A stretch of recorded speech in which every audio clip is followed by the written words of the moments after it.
Fans of the Horus Heresy, thank you very much for joining me once again for a build and unit rules review.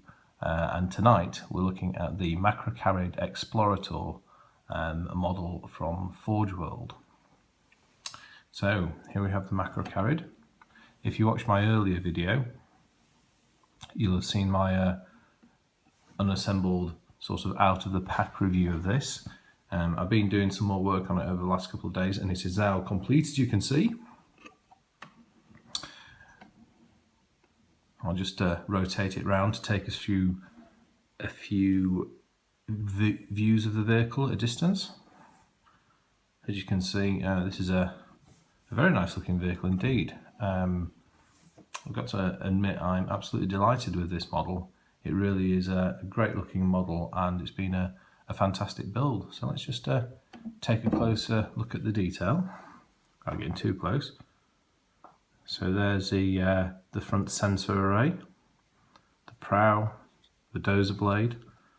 We have two sponson mounted las cannons. We've got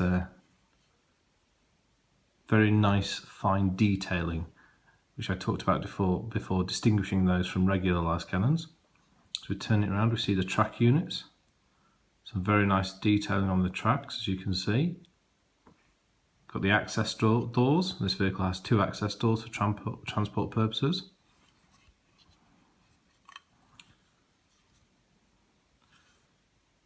There's the rear of a track unit. You can see where I've done the repairs that I talked about earlier. We've got the protective cage around the engine and power plant. Got these two impressive exhaust stacks. Just have a look on the underside.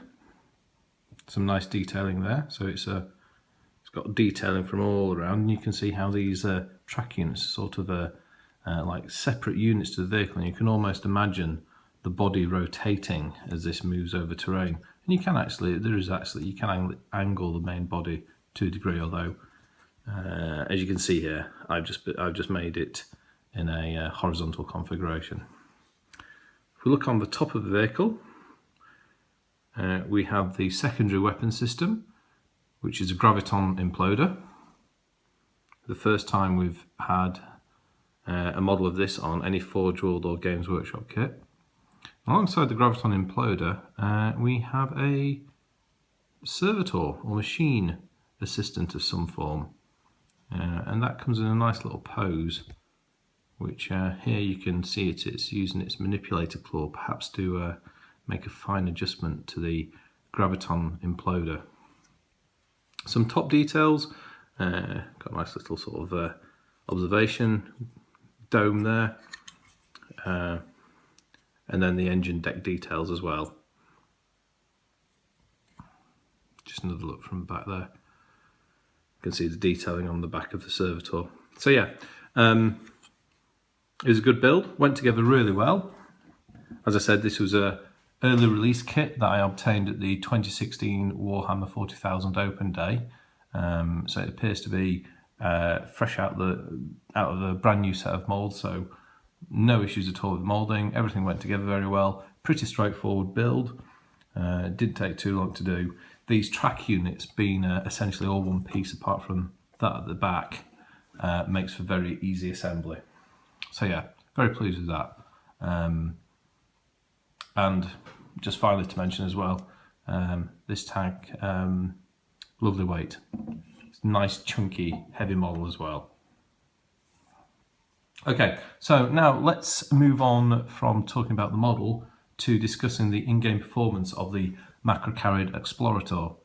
So the Macrocarid Explorator is part of the Mechanicum arsenal. I'm going to talk about rules from the point of view of the Horus Heresy Mechanicum Tag Matter Army List book. So that was this is a combined army lists from books 1 through to 4. So originally this was called a Mechanicum Land Raider, I believe, or a Land Raider Explorator, but as time went on they developed the history around it and it became a distinct vehicle with the Macrocarid name. So a few details about this in game. So it's a heavy support choice. It has a transport capacity of 10 models. Armour values, it has standard Land Raider stats, so it's armour 14 all around with 4 hull points. So it's a very durable vehicle. It has the option of mounting a flare shield, so obviously you can increase the very substantial forward protection through that approach. It costs 195 points, and it comes with a lot of equipment as standard, which is well worth noting. So the basic weapons outload is a hull-mounted bolt cannon. That goes in the position of where I have a graviton imploder. You get that in the kit if you wish to make it that way. A pair of sponsor-mounted las cannons, as I've attached here. Has the following equipment: an augury scanner, searchlight, smoke launchers, machine spirit, extra armour, and blessed auto simulacra as well. So it has a 6+ per turn regeneration effect on any lost hull points. As I say, it has a transport capacity of 10 models and 2 access points, one on this side, one on this. Please note, it is not an assault vehicle. So the great thing, I guess, about this, the Macrocarid, is it's very versatile in terms of its weapon options. So if we start on the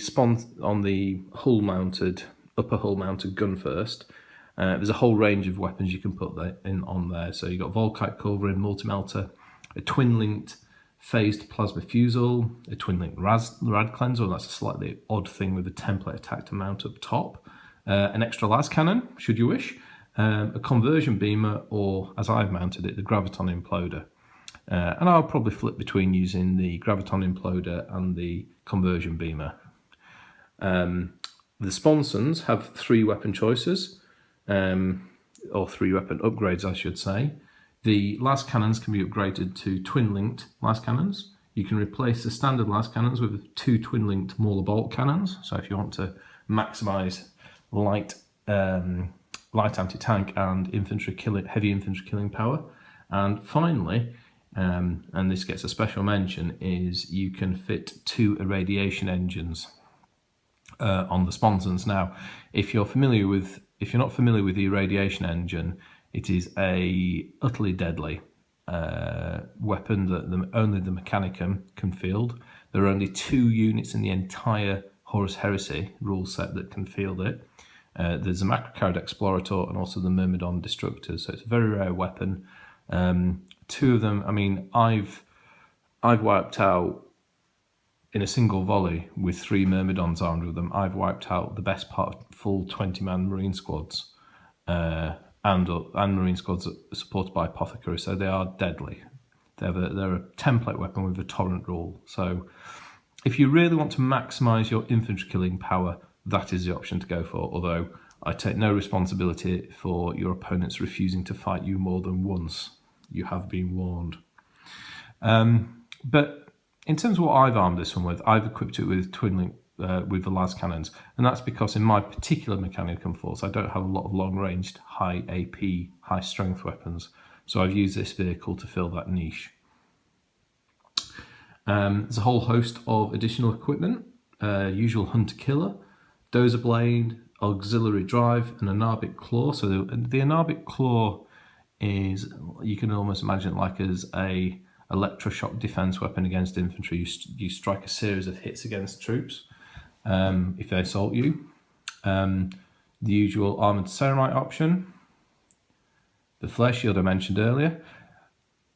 For sacrificing 2 transport slots down to 8, you can fit it with an Explorator augury web. So you can play havoc with your opponent's reserves or increase your own chances of getting your own reserves in. So that's a useful option. And then finally, there's a Servo Rig. And basically, the Servo Rig, if you have anyone riding the vehicle with the Battlesmith rule, it allows them to use their repair roll on anything within 3 inches. So it's kind of like it's like an extended mechanical repair arm, if you will. And you can also use it to strike in close combat at a high AP, high strength attack as well. So quite a... all in all, the Explorator is a very durable vehicle, very versatile. It's a transport. You can arm it to do just about anything, and you can also equip it to fill just about any role in your army, be it a tank destroyer, an infantry killer, or a close range fire support for transporter troops as well. Another thing worth considering, there's one character in the entire Mechanicum list who can take this as a dedicated transport, and that is Magos Reductor Caleb Decima. So if you are fielding that character, then obviously that's a great way of getting an extra Macrocarid into your army list, and that will probably fit well with his special abilities as well. So let's, I think that's most of the things I want to mention rules-wise. I mean, as I say, it's very flexible. I don't think, another thing worth bearing in mind is it's a good vehicle to hide a Magos in, equipped with a Cortex controller. Because Cortex controls, which obviously you need for keeping your battle automata doing what you want, they work regardless of whether or not they're in a vehicle or not. So if you stick your Magos in this vehicle, he can accompany your battle automata without risk to himself. And if you're playing as Legio Cybernetica, obviously you get the 24-inch extended Cortex controller range as well. So yeah, very good way of protecting your Cortex controllers. So just quickly to finish up, that's everything I want to say on the rules. Let's do a quick size comparison. So first, let's compare against someone on foot. So today's volunteer is this chap. This is a Myrmidon Secutor, armed with a power axe, phase plasma fusel, and a graviton gun. He's on a 40mm base, so we can see it is a good sized tank. It is a large vehicle. And then talking of vehicles, let's bring another vehicle in which we're familiar with for a size comparison. With that end, we have a Land Raider Mark IIB Phobos. Oops. And if we place that alongside the Macrocarid, we can see that the Macrocarid is actually a lower profile vehicle, similar length, and perhaps just comparable width as well. So there's an idea of the size. So there you go, the Macrocarid Explorator. Hope you've enjoyed this review. As I say, there's not many of these around at the moment. They've still not released these. If you're a Mechanicum player and you like your armour, I would highly recommend this. It's a great kit and it's an excellent tanking game. So if you'd like to express an opinion, please do so below. We're done for now with this review, so thank you again for watching, and I will see you next time. Goodbye.